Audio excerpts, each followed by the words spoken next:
सभी को नमस्कार। मैं वैद्य राकेश कुमार सिंह आज अपना यूट्यूब पे इंट्रोडक्शन के बाद दूसरा वीडियो में लेके आया हूँ आपके लिए, जिसमें मैं आपको दही के बारे में बताना चाहता हूँ। दही के क्या फ़ायदे होते हैं, दही क्या हमें नुकसान कर सकता है, दही कब कब खाना चाहिए, कब क्या होता है, इसके बारे में आपको बताने की मैं कोशिश करूँगा। दही एक आयुर्वेद के महत्वपूर्ण आहार में माना गया है। दही को सो हमारे हिसाब से दही को तो कम, लेकिन तक्र को हमारे यहाँ जिसको छाछ बोलते हैं उसको बहुत ही अच्छा हमारे आयुर्वेद में माना गया है, जो मैं अभी तक पढ़ते आया हूँ और देखते आया हूँ। लेकिन दही भी हमारे लिए बहुत ही है, ये एक पौष्टिक होता है, लेकिन इसके गुण, सेवन का समय और सही विधि का पालन हम इसको सही से करेंगे तो सही होगा, नहीं तो ये हमारे स्वास्थ्य पे हानिकारक भी होता है।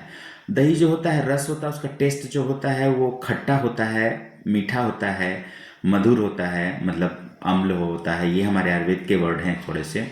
गुण उसकी जो होता भारीपन होता है, हैवी होता है, गुरु होता है, स्निग्ध होता है, मतलब चिकना, मतलब घी की जो उसमें मात्रा होती है, पित्तवर्धक, पित्त बाहर बढ़ाने वाला। वीर जो होता है उसका उष्ण, मतलब गर्म होता है। लोग कहते हैं कि ठंडी होती है, लेकिन उसका गुण जो दही है वो गर्म होता है। और विपाक होता है उसका खट्टा, मतलब विपाक मतलब खट वो खाने में थोड़ा बहुत खटला। दही शरीर में हमको ऊर्जा देता है, पाचन तंत्र जो हमारा होता है वो उसको बहुत ही मजबूत करता है। दही से ज़्यादा हम पाचन तंत्र के में हम आपको छाछ के लिए कहेंगे, लेकिन यह भी है, भूख को बढ़ाता है, इसमें भी काम करता है। अधिक सेवन से पित्त का कफ दोष भी बढ़ जाता है बहुत ज़्यादा खाने से। स्वाभाविक रूप से मीठा जो दही होता है वो बल को बढ़ाता है और वात को शांत करता है, और थोड़ा जो खट्टा दही है वो पाचन को उत्तेजित करता है और भूख को बढ़ाता है। और अत्यधिक खट्टी दही जो होती है वो पित्त को बढ़ाता है और शरीर में जलन पैदा करता है। और जो पुरानी दही होती है वो वात और पित्त को उच्चेजित कर सकता है, लेकिन कफ को कम कर सकता है।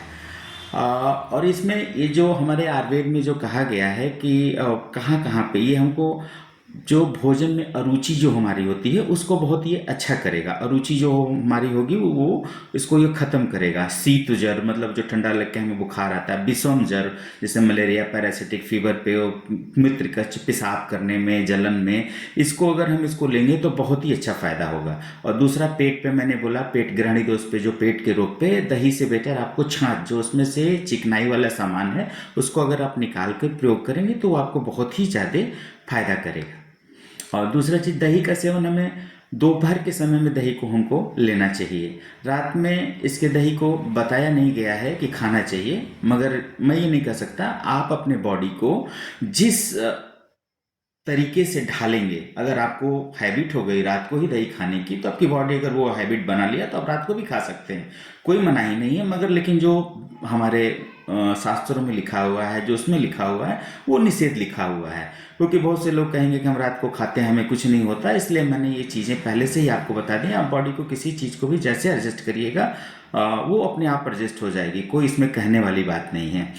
दही को मिश्री के साथ ले सकते हैं, साथ घी के, मतलब बहुत से रूप में दही में गुड़ डाल सकते हैं, मतलब बहुत सी चीज़ों में ले सकते हैं। कब दही को नहीं लेना चाहिए, जैसे लोग कहा गया है रात में दही का सेवन नहीं करना चाहिए, कब दोष बढ़ सकता है। दही को गर्म करके नहीं खाना चाहिए, लेकिन गर्म करें तो सम मात्रा में। बहुत सी चीज़ें हैं, जो सर्दी जुकाम जब को हुआ है, त्वचा एलर्जी है, और आजकल के तो दही को शुगर में भी बताया जा रहा है कि नहीं खाना चाहिए। जो हमने भी कहीं कहीं पढ़ा है, जो सुना है लोगों के, अपने गुरुजन से, कि दही को शुगर में नहीं खाना चाहिए। और मैं इसी वीडियो, और दही जो हमारे कितना पूज्य है, हमारे हर शुभ कार्य में यूज होना है, जहाँ भी हो शुभ काम करना है उसमें भी दही, हर चीज़ का प्रयोग होता है।